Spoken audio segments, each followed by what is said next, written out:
Hi friends, welcome back to STV cooking channel. ఈరోజు మనం కలగూర ఎలా చేయాలో చూద్దాము. దీనికి కావాల్సిన ప్రాసెస్ చూద్దాం ఫ్రెండ్స్. కలగూరలోకి మన దగ్గర ఏమేమి కూరగాయలు అవైలబుల్గా ఉంటే అవన్నీ తీసుకోవచ్చు. నేను మునక్కాడ, క్యారెట్, స్వీట్ పొటాటో అంటాం కదా అది, చిక్కుడు, ఆలుగడ్డ, కంద, గుమ్మడికాయ, అరటికాయ, అలానే వంకాయ, ఇవన్నీ కూడా ఇలా కట్ చేసుకున్న తర్వాత ఎందులో అయితే కర్రీ చేయాలనుకుంటున్నామో ఆ గిన్నె పెట్టుకొని అందులోకి ముందుగా ఆనియన్ యాడ్ చేసుకుందాము. నేను కొంచెం పెద్దగానే వేసుకుంటున్నాను ఆనియను. అలానే పచ్చిమిర్చి ఇలా రెండుగా తుంచుకొని వేసుకున్నా. ఇవి కొంచెం ఫ్రై అయిన తర్వాత కూరగాయలన్నిటిని కూడా యాడ్ చేద్దాము. ఇందులోకి 1 టేబుల్ స్పూన్ వరకు అల్లం వెల్లిగడ్డ పేస్ట్ని యాడ్ చేసుకుంటున్నాను.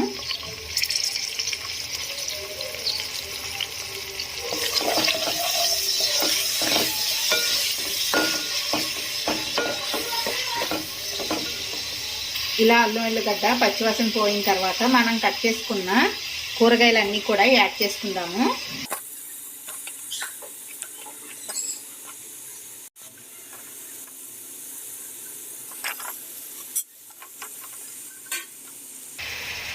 ఇందులోకి కట్ చేసుకున్న వంకాయని కూడా యాడ్ చేద్దాము. వంకాయని యాడ్ చేసిన తర్వాత పైన మనం సాల్ట్ని యాడ్ చేసుకోవాలి, లేదంటే చేదు రావడం కానీ నల్లగా అవడం కానీ అవుతుంది. మూత పెట్టి వీటిని ఇలాగే మగ్గనిద్దాము.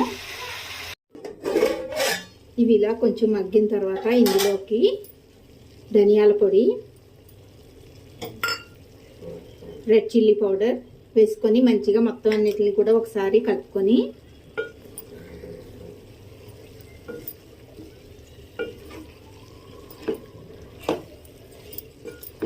మూత పెట్టి ఒక 2 మినిట్స్ మగ్గనిద్దాము.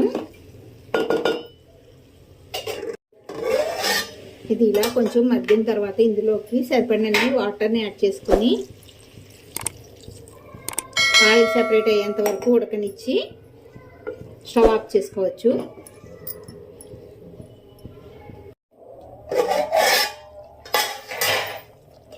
మధ్య మధ్యలో కలుపుకుంటూ మొత్తం అంతా కూడా మంచిగా ఉడికే వరకు ఇలానే స్టవ్ని మీడియం ఫ్లేమ్లో పెట్టుకొని ఉడికించుకోవాలి.